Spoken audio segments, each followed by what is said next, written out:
Assalamualaikum warahmatullahi wabarakatuh. Bismillahirrahmanirrahim. Nahmaduhu wa nusalli wa nusallim ala rasulihil karim, amma ba'd. Kita lanjutkan pengajian yang minggu kemarin. Bismillahirrahmanirrahim. Faslun, suatu fasal. Wa jumlatul amri annaka idza ibtada'ta fa bara'ta qalbaka 'anidz dzunubi kulliha bi an tuwattinahu 'ala alla ta'uda ila dzambi abadan albattata illa ma kana minka fi ilmillahi 'ala wajh 'alimallahu subhanahu wa ta'ala sidqa azmika min qalbin naqiyyin wa turdil khusuma bima amkanak. Satu fasal baru. Dan secara garis besar, masalah tersebut dapat disimpulkan bahwa engkau apabila engkau telah memulai, lalu telah membebaskan hatimu dari dosa-dosa seluruhnya, dengan memantapkan hati untuk tidak mengulangi dosa-dosa itu selamanya sama sekali.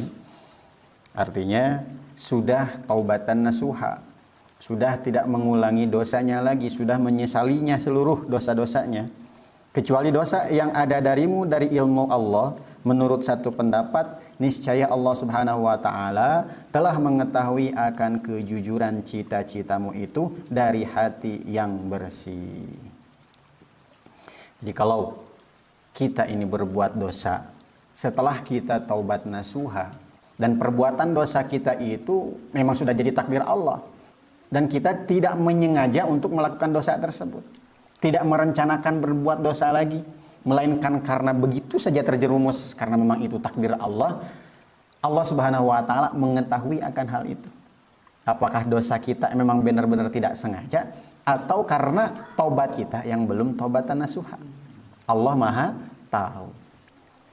Dan engkau mesti meminta kerelaan kepada lawan sengketa, yakni orang-orang yang kita zalimi, dengan segala cara yang memungkinkan bagimu. Kita pun sekali lagi harus meminta maaf jika dosa tersebut berkaitan dengan hak adami dengan segala cara. Jangan langsung kita minta maaf kepada orangnya. Kita berbuat baik dulu kepada dia sedikit demi sedikit, barulah kita minta maaf. Kalau langsung dalam keadaan hatinya tergores, maka bagaimana mungkin dia mau membuka kata maaf untuk kita? Jadi sedikit demi sedikit. Dan engkau mesti mengqadha segala hal yang tertinggal dengan segala sesuatu yang engkau mampu atasnya.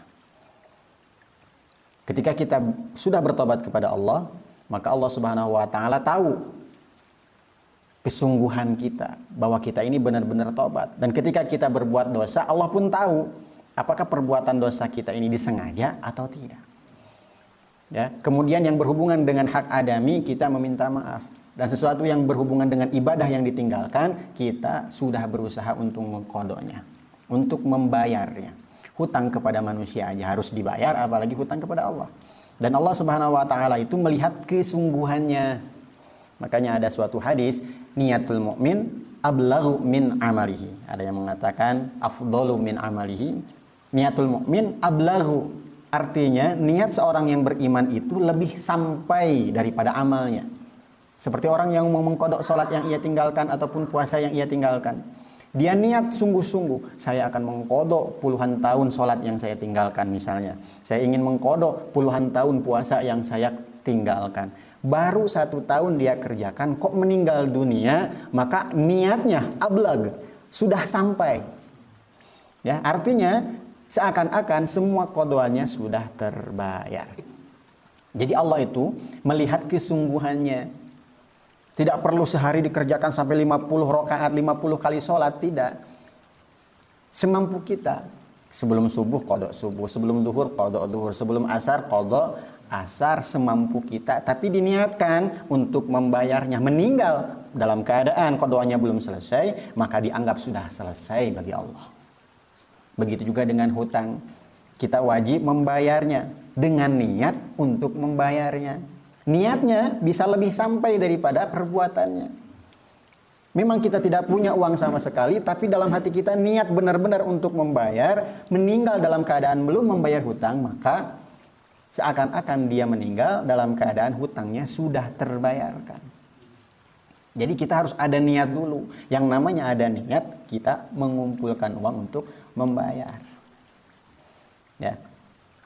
Kalau kita sudah niat membayar hutang, pasti Allah akan bantu. Saya niat untuk membayar, tapi ketika ada uang kok nggak dibayar-bayar, itu namanya tidak niat. Makanya akan susah untuk membayarnya, karena tidak dibantu oleh Allah Subhanahu wa Ta'ala. Ya, begitu juga dengan ketika kita mau mengqadha salat, benar-benar serius, ada waktu kita qadha. Setelah zuhur kita qadha. Allah bantu untuk selesaikan. Sebagaimana Allah bantu bagi orang yang mempunyai hutang niat untuk membayarnya. Mafhum ikhwan? Dan engkau mengembalikan urusannya dalam hal perbuatan-perbuatan dosa yang lainnya kepada Allah Subhanahu wa Ta'ala dengan memohon sepenuh hati dan merendahkan diri kepadanya agar Dia mencukupimu akan semua itu. Kalau semuanya tahapan-tahapan tobat sudah dilakukan, yang berkaitan dengan hak adami minta maaf, yang berkaitan dengan ibadah kita qadha, yang berkaitan dengan dosa kita sesali dan kita tidak mengulanginya lagi, selebihnya kita serahkan kepada Allah. Artinya kan ada kemungkinan banyak dosa yang tidak kita ingat. Kita serahkan kepada Allah, meminta mohon kepada Allah, ya Allah ampuni juga dosa yang mungkin tidak saya sadari, yang mungkin tidak saya ketahui, yang mungkin saya lupa, yang mana merasa bahwa itu tidak dosa. Kita serahkan kepada Allah Subhanahu wa Ta'ala. Kemudian engkau pergi, lalu engkau mandi dan engkau mencuci pakaianmu dan engkau sholat 4 rakaat sebagaimana dimestikan. Imam Ghazali menjelaskan, inilah tahapan taubat yang sempurna. Tidak disyaratkan memang setelah taubat kemudian sholat taubat, tidak. Tapi kesempurnaan taubat maka dilengkapi dengan sholat taubat. Jadi sholat taubat itu setelah bertobat. Bukan sholat taubat kemudian taubat. Tapi sholat taubat itu setelah semua tahapan dilalui, disesali dosanya, ditangisi, tidak melakukannya lagi, ya. Kemudian qadhaan-qadhaan sholat sudah mulai dikerjakan, hutang-hutang mulai dibayar, kepada manusia kita mulai meminta maaf, barulah sholat taubat. Bisa 2 rakaat atau bisa 4 rakaat seperti yang dikatakan Imam Ghazali ini, ya. Sholatnya seperti biasa, 2 rakaat salam, 2 rakaat salam. Yang penting diniatkan sholatnya sebagai sholat taubat. Jadi sholat taubat adalah kesempurnaan taubat setelah bertaubat, bukan mau taubat. Bagaimana kalau saya sholat taubat tapi belum bertobat? Nggak dosa juga, silahkan. Cuma Imam Ghazali mengatakan bahwa kesempurnaan taubat itu dilengkapi dengan sholat taubat. Artinya sholat taubat dikerjakan setelah taubat. Cuman tidak berdosa dan tidak salah juga bagi orang yang mau bertobat, dia sholat taubat kemudian menangis kepada Allah sebagai tanda taubatnya. Nggak masalah juga. Dan di sini juga disebutkan mencuci pakaianmu, artinya kita menggunakan baju yang bersih, yang adab, ya, menggunakan baju yang wangi, tidak sembarangan baju. Ya, artinya ketika kita mau sholat taubat, gunakanlah baju yang suci, baju yang terbaik yang kita punya. Nabi SAW bersabda, "Ma min abdin yudni muzamban, thumma yaqumu thumma yatatahharu thumma yusalli thumma yastaghfirullah illa ghufiralah." Tidak ada satu hamba pun yang berbuat dosa, kemudian dia berdiri, kemudian dia menyucikan diri, badannya, pakaiannya, kemudian dia sholat dan kemudian dia meminta ampun kepada Allah, maka Allah pasti akan mengampuninya. Jadi pakaiannya pakaian yang suci, berdiri, sholat, meminta ampun kepada Allah Subhanahu wa Ta'ala. Dan engkau meletakkan wajahmu di atas bumi, artinya bersujud di tempat yang sepi, di tempat yang sepi, di mana tidak ada yang melihatmu kecuali Allah Subhanahu wa Ta'ala. Sekarang di mana tempat yang sepi? Di rumah kita ada istri kita, ada anak kita. Di masjid pun kadang-kadang ada orang lalu lalang. Maka bukan hanya sekedar tempatnya berarti, tetapi waktunya juga. Kalau malam, jam 3 malam, jam setengah 3 malam, ketika orang-orang terlelap tidur, dalam keadaan sangat sepi, disitulah kita sholat taubat kepada Allah. Itu waktu yang terbaik. Tapi kalau memang rumah kita sepi, ya boleh dilakukan siang hari. Ya, supaya apa? Supaya lebih khusyuk. Cuma sekali lagi ini tidak disyaratkan, tapi ini sebagai kesempurnaan dalam bertaubat. Kemudian engkau menaruh tanah di atas kepalamu, artinya mensejajarkan kepala kita, anggota badan yang paling mulia di tempat yang paling bawah. Ya. Tidak seperti itu pun nggak masalah. Setelah sholat kita duduk kemudian berdoa nggak masalah. Perkataan tanah di atas kepala ini sebagai pertanda penyesalan kita, sebagai merasa hinanya diri kita di hadapan Allah Subhanahu wa taala. Tapi dengan sujud itu perasaan itu akan semakin ada. Tapi kalau sujud perasaannya tidak ada, penyesalannya tidak ada, merasa hina, merasa rendah dirinya tidak ada, maka ya percuma. Ya, jadi ketika sujud itu rasakan bahwa kepala kita ini yang mulia diletakkan di tempat yang paling rendah, yaitu tanah. Dirasakan, kemudian timbulkan penyesalannya. Dengan air mata yang mengalir, hati yang sedih, dan suara tangisan yang keras. Tandanya seorang ini menyesal, pasti akan menangis. Hatinya merasa sedih dan suara tangisannya itu keras. Ini kesempurnaan, sekali lagi bukan sebagai syarat. Dan kau menyebutkan dosa-dosamu satu demi satu semampumu. Jadi semua dosa kita disebutkan satu persatu. Artinya bukan di dalam sholat sujudnya. Jadi setelah sholat tobat kita sujud lagi khusus. Doanya sambil bersujud. Kalau di dalam sholat bagaimana? Gak masalah. Cuman kalau di dalam sholat jangan bersuara bahasa Indonesia, batal sholatnya. Jadi bisa dua kali. Ketika sholatnya dalam keadaan sujud kita menangis, kita berdoa kepada Allah, meminta ampunan kepada Allah, tunjukkan penyesalan kita. Cuman jangan disuarakan dengan bahasa Indonesia.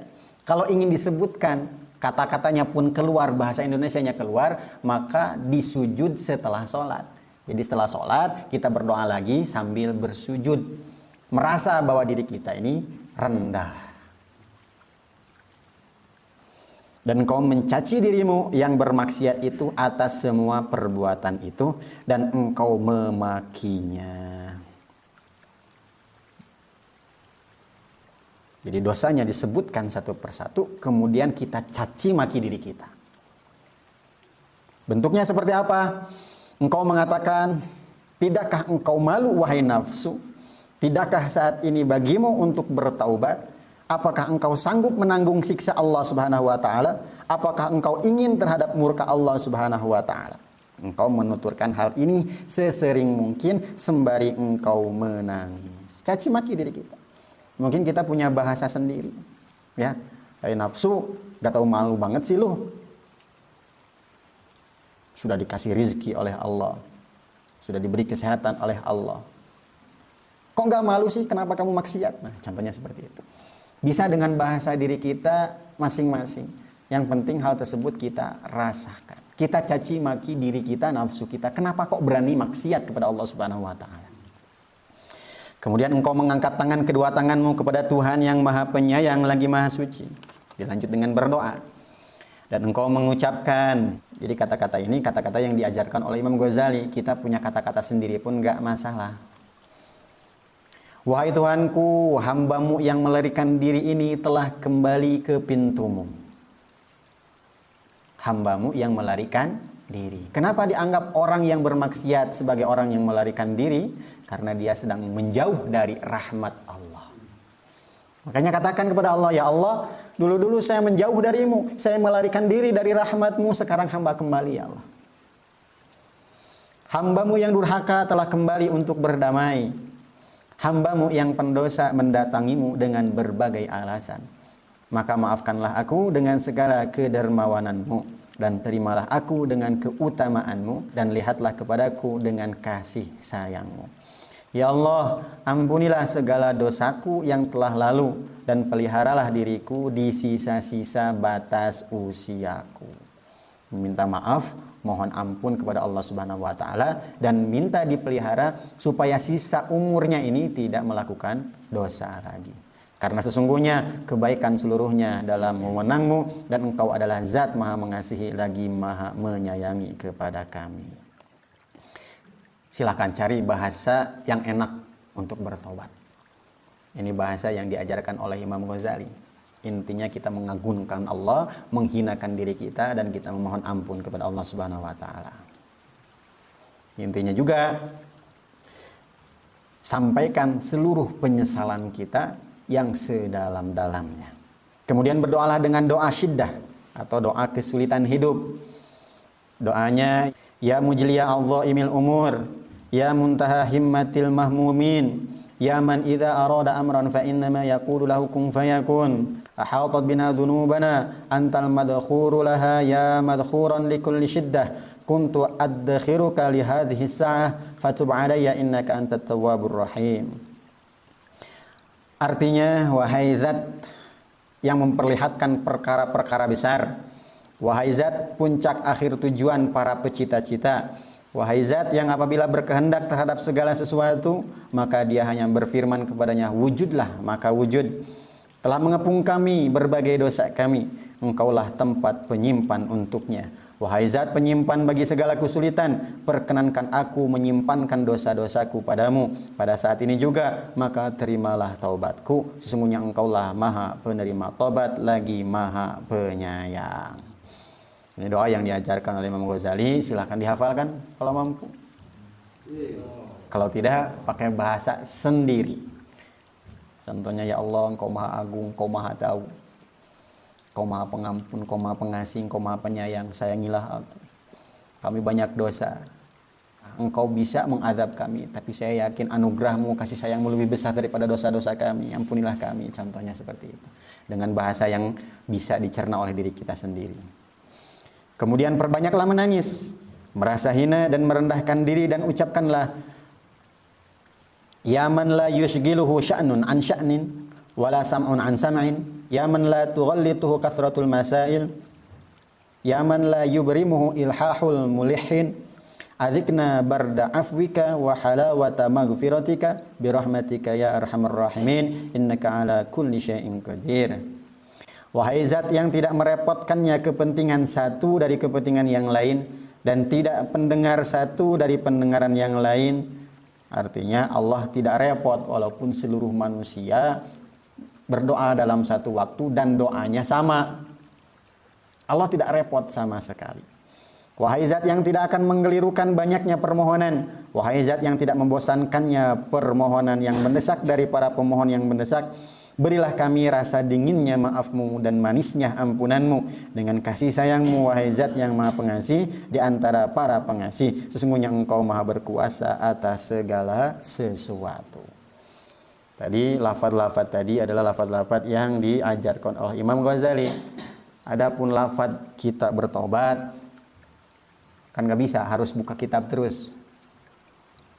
Lafaznya agak susah, bisa dengan menggunakan lafaz sendiri. Intinya kata-katanya penuh dengan penyesalan pada diri kita, penuh caci maki terhadap nafsu kita, terhadap diri kita. Kok berani kita maksiat kepada Allah?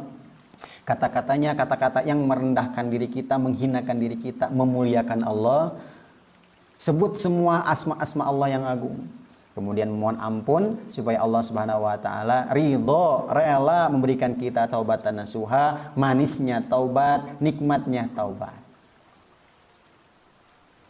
Karena kadang-kadang orang taubat itu terpaksa, maka kita minta kepada Allah supaya diberikan manisnya taubat.